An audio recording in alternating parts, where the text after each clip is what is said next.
કાળા પાણીની કેટલાય સજાઓ, ત્યારે આપણને આઝાદી મળી છે, એમ નહીં મિત્રો.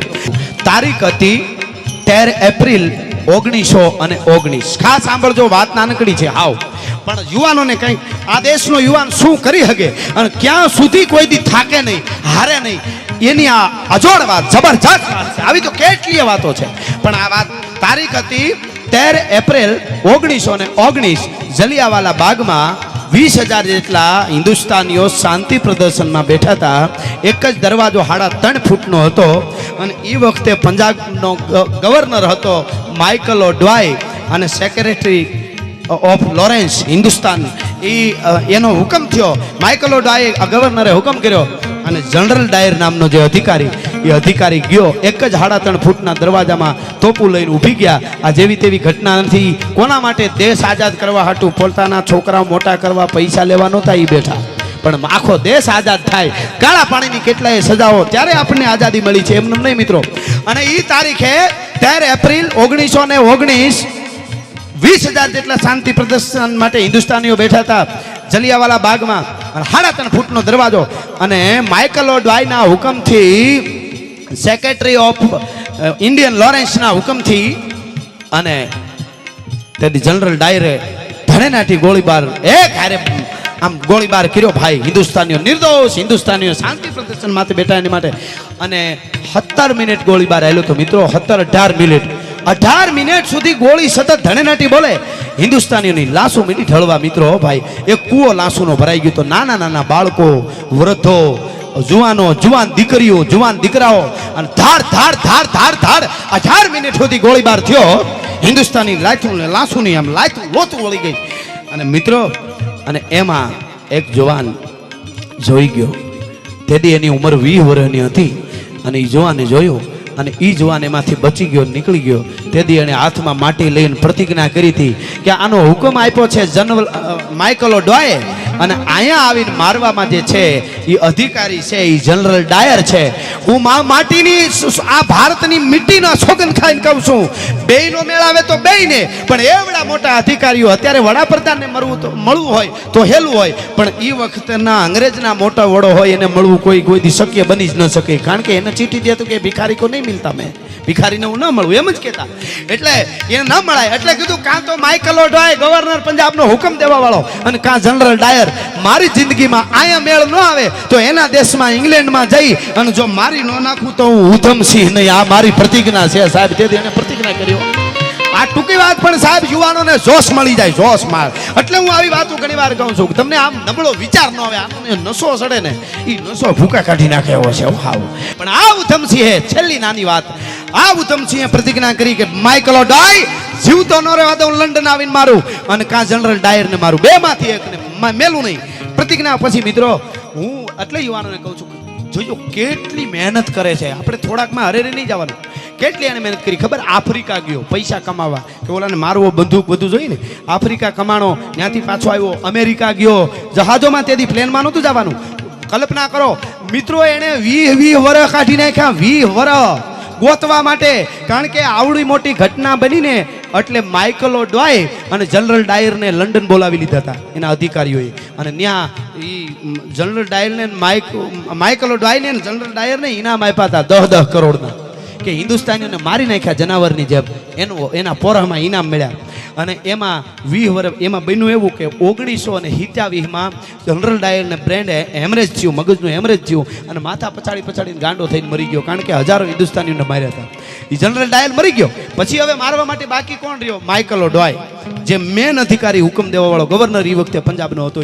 એ તો લંડન વયો ગયો. મિત્રો એને ગોતવામાં એને 20 વર્ષ વયા ગયા. ત્યાં જઈને હોટલોમાં રહ્યો, મજૂરીઓ કર્યું, સાફ કરવામાં, બજાર વાળવામાં રહ્યો, પૈસો કમાય છેલ્લે હોટલોમાં રહ્યો. અને પછી થાતા પૈસા ભેળા કરીને એક બંદૂક ખરીદી લંડનમાંથી. અને પછી એને ખબર પડી કે જે વખતે ઇંગ્લિશ બધું શીખીને તૈયાર થયો બરાબર. અને વાતો સાંભળી, અખબારમાં વાંચ્યું કે જે વખતે આજથી 20 વર્ષ પહેલા માઇકલ ઓડવાયે હુકમ આપ્યો હતો અને હિન્દુસ્તાનની ધરતીમાં જલિયાવાલા બાગમાં 13 એપ્રિલ 1919માં હજારો હિન્દુસ્તાનીઓને જે મારી નાખ્યા હતા ને, એના માનમાં માઇકલ ઓડવાયને આ ફલાણા હોલમાં આજે 10 કરોડનું ઇનામ આપી અને એનું સન્માન કરવાનું છે. નહીં આપ વાંચ્યું ભાઈ. અને વાંચતા વાંચતા તેથી હરખના આહુડા આવી ગયા અને કીધું કે માઇકલો ડોય તને તારા 10 કરોડના ઇનામ સુધી ફૂગવા દઉં તો હિન્દુસ્તાનની ધરતીનો ઉધમસિંહ નો કહેવા. અને સાહેબ એ બધાયની હારે પૈસા તો ભેળા કરી લીધા હતા. 20 વર્ષે વારો આવ્યો તો 40 વર્ષનો થયો તો ને 41 હું બેહી ગયો અને પૈસા બરાબર એના અંગ્રેજોના જેવા લુગડા ટોપો બોપો પહેરી અને બરાબર તૈયાર થઈને બધાની હારે હોલમાં વયો ગયો ટિકિટ બિકિટ લઈને બરાબર અને આગલી હરોળમાં બેઠો અને બરાબર બધા માઇકલો ડાય વિશે રનલ ડાયર તો મરી ગયો તો એના વિશે બહુ બોલાણું બધા આનંદમાં કિલોળમાં હતા. અને પછી કીધું કે આને ઇનામ આપવાનું છે. ઇનામ અને ફૂલડાનો ગુલદસ્તો એ દેવા માટે આમ તૈયારી થઈ. માઇકલો ડ્વાય ઊભો થયો આ બાજુથી દેવાવાળા ઊભા થયા અને બરાબર બે ભેળા થાય અને માઇકલો ડાય હજી ચેક સુધી અને આમ ગુલદસ્તા સુધી હાથ ફૂગે તેથી ઉધમસિંહ હોલમાં થયો. લંડનની માલિકોર ઊભો ધડ કરતી છાતીમાં 3 ગોળી ધરવી દીધી હતી લંડનની ધરતીમાં. આ કરી શકે હિન્દુસ્તાન મેલેથી ન્યાનો જવાય. મને ઈ સોસાયટીમાં બીક લાગે. અરે તારી ભલી થાય.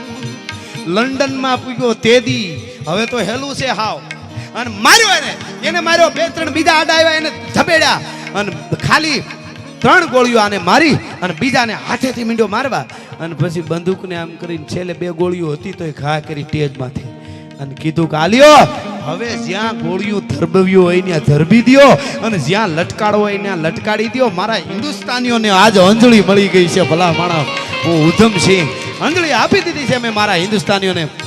અને મિત્રો આને માર્યો ને એ તારીખ હતી 13 માર્ચ 1940. જે જલિયાવાલા બાગમાં 1919 13 એપ્રિલ 1919 ઘટના બની હતી અને આ 13 માર્ચ 1940 માર્યો. ઘણા એમ કે ધર્મમાં હું સોટ્યા છો આ ગામડાના માણસોને ખબર નથી મંદિરમાં ધર્મમાં સોટ્યા. એકચ્યુઅલી વિજ્ઞાનમાં ફૂગો વિજ્ઞાનમાં રજાઓ. કયો દુનિયાની ભાષા ને કયા દુનિયાના દેશવાળા કયા ધર્મમાં નથી એ તમે કયો તો ખબર પડે. આ ક્રિશ્ચિયન ધર્મવાળા અરબો રૂપિયા આપીને આપણા હિન્દુસ્તાનના ગરીબોને ક્રિશ્ચિયન બનાવે છે. એ ખબર છે તમને? તો ભાઈ એને કામ ધર્મને નથી પડી તો અરબો રૂપિયા હું કામ બગાડે છે? અરે ઇંગ્લિશ મીડિયમમાં જે પ્યોર ઇંગ્લિશમાં આપણા છોકરા હિન્દુના ભણે છે ને એના રાખેલા ડ્રાઈવરોને પૈસા આપી અને જોઈ લેજો કોક દી પૈસા આપી અને એના ડ્રાઈવરોને શીખાડેલો હોય અને સ્કૂલ બસ એની સ્કૂલે લઈ જતી હોય ને સ્કૂલ બસ એટલે વચમાં ઊભી રાખે બસને એમ બંધ કરી દે બસ અને પછી ડ્રાઈવર એમ કે છોકરાઓ બેટા બાળકો એમ કયો ભગવાન રામનું નામ લ્યો શિવનું નામ લ્યો તો બસ ઉપડી જાય નકર ઉપડતી નથી. એટલે ઓલા શિવ રામ ને કૃષ્ણ જેને માનતા હોય કરે તો ઓલો ઉપાડે નહીં બસ. છોકરા જોઈજો એને અંદરથી માનસિક રીતે બેહારવા કેવું કરે એટલે ન ઉપડે. પછી કે અલ્લાહનું નામ લ્યો મુસલમાનના છોકરા હોય ને તો અલ્લાહનું નામ એ લે ખુદાને તોય બસ ન ઉપડે. પછી કે હા હવે ઈસુ ભગવાનનું નામ લ્યો તો ઈસુ ભગવાનનું નામ બધા લે ને એનું આમ કરીને ઓલું કરવા માંડે ને જે ખ્રિસ્તી ધર્મમાં આવે ક્રિશ્ચનમાં આવે એ કરે ઓલો તો શેર મારે જો હા અમારો આ ભગવાન સાચો છે હવે આજથી આ ભગવાનને માનવાનો. આવું અરબો ખરબો દઈને થઈ રહ્યું છે એટલે એ ધ્યાન રાખજો. કોઈ કહેતું હોય કે દુનિયામાં ધર્મમાં નથી માનતા બધાય ધર્મમાં માને છે ને અરબો ખરબો વાપરે છે ધર્મ હાટું પણ એ છુપા વાપરે છે અને આપણે એમ કે ધર્મ એકચ્યુઅલી આ બધું મને મગજમાં તારે મગજ હોય તો બેને રહેવા દે હવે મગજ વાળું. એટલે હું તો આ ડાન્સની તમને વાત કરું. ડાન્સ જોતો હતો હું એમાં 18 વર્ષનો એક છોકરો ડાન્સ 17-18 વર્ષના છોકરા એના મમ્મીઓને બોલાવીને જજીસ પૂછતા હતા. મને ઘા લાગી ગયો મેં વાત સાંભળીને. એ જજીસ પૂછતા હતા કે બેન તમારા દીકરાએ ડાન્સ કર્યો તમને કેવું લાગ્યું એમ? તો એ કે બેનને આંખમાંથી આંવડા મીડા પડવા અને એણે એટલું કીધું કે મને 18 વર્ષનો મારો દીકરો થયો છે બોલવા શીખે એવડો થયો તે થોડું આમ મંદબુદ્ધિ છે એટલે પણ મેં તકલીફ સિવાય નથી કાંઈ મારા દીકરા તરફથી મને તકલીફ જ મળી છે. પહેલી વાર હું રાજી પોત મારા દીકરા તરફથી થયો કે એણે આવો ડાન્સ કર્યો એમ કરીને બેન રોવા માંડી. એટલે રાજી પણ તકલીફ તો બહુ પડી. તો જજીસે પૂછ્યું ટીવીમાં કે આ મેં લાઈવ જોયું એ કહું છું પુનર્વિધિ પહેલાં જજીસે પૂછ્યું કે તમે તમારા દીકરા તરફથી આ મંદબુદ્ધિ છે એટલે તકલીફ શું પડી એ કયો એમ? તો કે બીજી તો ઘણી તકલીફ પડે છે પણ એક તકલીફ હું જિંદગીમાં કોઈ દી નહીં ભૂલું. મિત્રો સાંભળજો સંસ્કાર ન હોય ને ખાલી ભણતર હોય તો ક્યાં જાશું? એટલે કે કઈ તકલીફ? કે એક તકલીફ પડી હું જિંદગીમાં કોઈ દી નહીં ભૂલું. કે પણ એ કઈ તકલીફ એવી? તો કે થોડા સમય પહેલા ખાસ મિત્રો સાંભળજો આ વાત મને આમ ઘા લાગી ગયો આ વાત સાંભળી. તો એ બેન એમ કહેતા હતા એનો 18 વર્ષનો મંદબુદ્ધિનો દીકરો બાજુ ઊભો આમ કરતો તો મેં ટીવીમાં જોયું હમણાં એ કહું છું. એ કે મારો 18 વર્ષનો દીકરો ને હું એરપોર્ટમાં અમારે બહાર જાઉં હતું અમે એરપોર્ટમાં ગયા. મારો દીકરો આ મંદબુદ્ધિ છે એનો મગજ કામ નથી કરતો બાળક જેવો છે કોઈ પણ એમને હામું મળે એટલે મારો દીકરો આમ ગાલ ઉપર હાથ દઈને અથવા ખંભા ઉપર હાથ દે અથવા હાથ પકડીને આમ કરે અને હાય એમ કરે. એટલે કોઈ પણ હામું, પછી જુવાન દીકરી હોય કે વૃદ્ધ હોય એને તો બાળક જેવો હવે મંદબુદ્ધિ એને શું. 18 વર્ષનો મારો દીકરો ને મા દીકરો હાલ્યા જતા હતા, એમાં 35 વર્ષના ભણેલ ગળેલ બેન આમાં હાલ્યા આવતા હતા અને મારા દીકરાએ પાસેથી નીકળીને આમ ગાલ ઉપર કે આમ જરાક આમ કર્યું આમ, અને પછી બેને આમ જોયું તો હાય કર્યું. એ ઓલી બેન મારવા થોડી ચંપલ કાઢીને, એટલે મેં મારા દીકરાને બાવડું પકડીને આ બાજુ લઈ લીધો અને પછી 2 હાથ જોડીને કેટલી વિનંતી કરી. બેન બહુ ભણેલ ગણેલ બેન હતી, બેન માફ કરો, મારો દીકરા મંદબુદ્ધિ છે, એને ખબર નથી પડતી એટલે તમને હાથ અડાડીને હાય કર્યું છે. 18 વર્ષનો છોકરો ન કરે એમ કરે કોઈ દી. બેન બહુ વિનંતી કરી. મિત્રો ઓલી બાય 35 વર્ષની ભણેલ ગણેલ ઇંગ્લિશ બોલવા વાળી હતી, એને આખું એરપોર્ટ માથે લીધું, એરપોર્ટ. હવે આમાં મંદબુદ્ધિનું કોણ ઈ મારે તમારી પાસે ખાલી જાણવું છે, બીજું નહીં. આખું એરપોર્ટ માટે ઓલી બાઈ કે હું કરગરી પગે લાગી, મારો દીકરો મંદબુદ્ધિનો છે. બેન એટલું તો સમજો ને. છતાંય અધિકારીઓને ફરિયાદ કરી અને અધિકારીઓએ ભણેલા એકચ્યુઅલી એણે આ 2 માં દીકરાને એરપોર્ટ બહાર કાઢી મૂક્યા. 2 કલાક તડકે કે અમે બેઠા, છતાંય અમને એરપોર્ટમાં ન જવા દીધા. તો એ જોયું તો મને અહીં ઘા લાગ્યો ને મને એમ થયું એની જગ્યાએ જો આપણી ગામડાની કોઈ બેન દીકરી હોય, ભલે ની 20 વર્ષની દીકરી હોય, અને એના ગાલ ઉપર ઓલો આમ કરીને હાય કરીને હાથ ફેરવે અથવા ટપાલ ટાપલી મારે મંદબુદ્ધિનો બાળક, ઓલો 18 વર્ષનો છોકરો, અને એની માં હાથ જોડીને કહી દે કે બેન મંદબુદ્ધિ છે, દુઃખ ન લગાડતા, એટલે તરત આપણી દીકરી કે અરે એવું છે કાંઈ વાંધો નહીં બેન, એમાં શું થઈ ગયું, મને હાથ અડાડ્યો, મારો ભાઈ છે. આ થાય કે નહીં તમે કયો? તો ઓલા ભણેલા ગણેલા થઈને ઇંગ્લિશ બોલવા વાળા મંદબુદ્ધિનો બાળક હાથ અડાડે તો વધારે થાય તો માફ કરજો, પણ ઈ બાઈ કેટલી ખાનદાનની દીકરી ચારિત્ર વાળી હશે ઈ આપણને ખબર છે. હા ભલે હું નથી ઓળખતો એને, પણ ઈ ખાનદાનની દીકરી હોય તો કોઈ દી એવું કરે જ નહીં. તો પેખાડા કરવા હોય ને ઈ જ કરે, આવું સીધી વાત છે.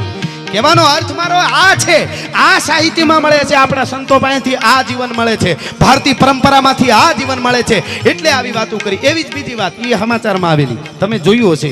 દિલ્હીમાં ક્યાંક યમુના નદીમાં એક શ્રીમંતના નબીરાએ ઓડી ગાડી થોડા દિવસો પહેલા નદીમાં નાખી દીધી. શું કામ? એના બાપને તમે જોયું હોય, હું લાઈવ વાતું કહું છું આપને. એમણે એમના બાપને કીધું કે મારે આના કરતાં ઊંચી ગાડી લેવી, એટલે કે આવી ગાડી છે ને થોડી લેવાય. એણે નદીમાં નાખી દીધી. હવે કોક ઘણા એવી બુદ્ધિજીવી કે એની હતી જ નાખી દીધી, એની નહીં. એની એવો વિચાર ન આવ્યો કે આ ગાડી મારે વેચીને એના પૈસા આવે છે એ કોક શહીદો માટે દઈ દેવા છે, કોક ગરીબો માટે, એવો કેમ ન આવ્યો? પણ ન આવે ખોખાવને. હવે ઈ એને ગોડી હુકામે એને પાવર હતો, પાવર હતો એને, ત્યાં સંસ્કાર નથી, ખાલી પૈસો ને પાવર જ હતો. પણ એની પાછી એ જ યુપીમાં બનેલી ઘટના, અને એ જ જે આ સમયમાં ઓડી નાખી દીધી, એ જ સમયમાં મીડિયામાં આવેલી વાત તમે એ પણ કદાચ જોઈએ છે. મેં ટીવીમાં જોયું હતું, હું જ્યાં જોઉં ત્યાં થોડું કંઈક મળે એ પકડી લો. મેં જોયું હતું કે બેઠેલો પુલ હતો, ઉપર વરસાદ વરસતો હતો, પુલ ઉપરથી પાણી જતું હતું, પુલ બરાબર દેખાતું નહોતું, અને ગામડામાં કોઈને તકલીફ હશે ને 108 સામે કાંઠેથી આવી, પણ પુલ કઈ બાજુ છે એ ખબર નહોતી. ઝૂંપડપટ્ટીમાંથી 12 વર્ષનો એક છોકરો આવ્યો અને પુલ માથે પડતો પડતો આગળ હાલ્યો ગયો અને કીધું કે 108 મારી વાહે આવવા દો, એને કેળો બતાવ્યો છો. આની જનતાને હું કરોડો વંદન કરું છું. ભલા માણસ, આ જ અમારી દેશનું ધન છે, આ અમારા દેશની મૂડી છે, એટલે અમે આવી વાતો કરીએ છીએ. 2-4 કે 5 વર્ષ પહેલા મોટા શહેરમાં એક ઘટના બની હતી. 4થા માળે કૂતરાને પકડીને લઈ ગયા. હોજું કૂતરું. યુનિવર્સિટીના વિદ્યાર્થીઓ, યુનિવર્સિટીના વિદ્યાર્થીઓ શું કામે ત્યાંથી ઘા કરીને વિડીયો બનાવવા, વ્યૂ વધારે મળે એટલે. હવે યુનિવર્સિટીમાં ભણતા વિદ્યાર્થીઓ વિડીયો બનાવવા સારું થઈ અને કૂતરાને 4થે માળેથી ઘા કરતા હોય. આ ભણતર કરતા ગીરમાં વહી આવો, ભેહું સારશો તોય નહીં બગડવા દઈ, એટલી સંસ્કૃતિ તો અમારી પાસે